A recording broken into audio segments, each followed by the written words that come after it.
एक बार कबीर साहिब जी अपने गुरु रामानंद जी के साथ एक भंडारे में गए हुए थे।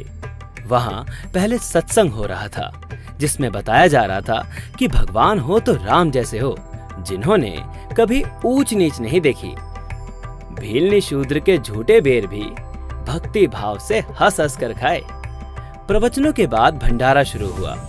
ब्राह्मणों ने पंडितों, साधु संतों और महंतों के लिए अलग से भंडारे की व्यवस्था कर रखी थी तथा अन्य साधारण लोगों के लिए अन्य भंडारे की व्यवस्था भी की थी। ब्राह्मणों ने देखा कि कबीर जी भी रामानंद जी के साथ आए हैं, जो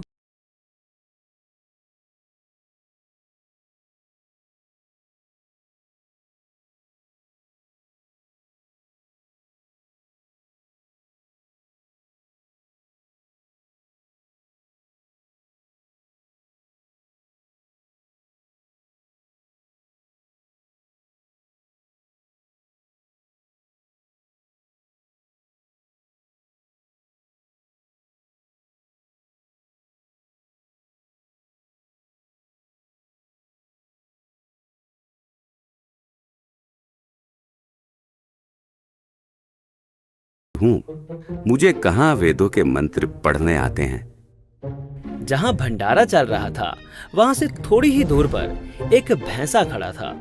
कबीर साहब ने उस भैंसे को आवाज देकर बुलाया। अरे भैंसा राम, भाई जरा नजदीक तो आना। भैंसा दौड़कर भंडारे के सामने आ गया। कबीर साहब ने अपना हाथ भैंसे पर रखा और कहा कि भैंसा राम, इन्हें वेदों के मंत्र सुनाओ भाई। भैंसे ने चारों वेदों से एक एक मंत्र सुना दिए।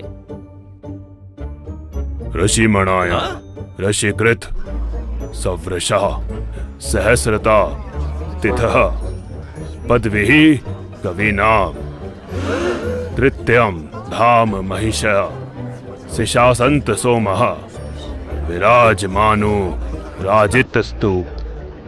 अर्थात कबीर देव शिशु रूप धारण कर लेता है, लीला करता हुआ बड़ा होता है।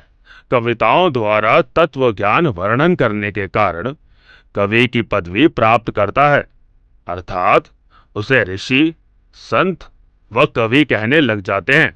वास्तव में वो पूर्ण परमेश्वर शरीर में, आकार में, गुंबद में, सिंहासन पर विराजमान है, और वो कोई और नहीं बल्कि मेरे पास जो खड़े हैं यही वो पूर्ण परमेश्वर हैं। सभी ब्राह्मण अचंभित रह गए।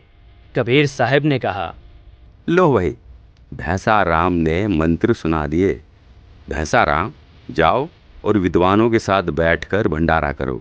मैं तो साधारण लोगों के साथ ही भंडारा कर लूंगा। ये लीला देखकर उपस्थित पंडित शर्म से पानी पानी हो गए और क्षमा मांगी। परमेश्वर कबीर जी ने कहा, हे विद्वानों, आप अपने सत्संग में क्या प्रवचन कर रहे थे कि श्री रामचंद्र जी ने सबरी के झूठे बेर बड़ी रुचि रुचि खाए थे, तनिक भी भेदभाव नहीं किया, और स्वयं आप लोग भेदभाव कर रहे हो। करनी तज कथनी कथय, अज्ञानी दिन रात, पुकर जो भौंकत फिरे, सुनी सुनाई बात। सर्व विद्वान व परमात्मा चाहने वाले ब्राह्मणों ने कबीर परमेश्वर जी से दीक्षा ली। इस प्रकार परमेश्वर कबीर जी ने अपने प्रिय आत्माओं को काल के जाल से निकालकर अपनी शरण में लिया। उस समय उपस्थित हजारों की संख्या में अन्य श्रोताओं ने भी ये लीला देखी और दीक्षा प्राप्त करके अपना जीवन धन्य किया।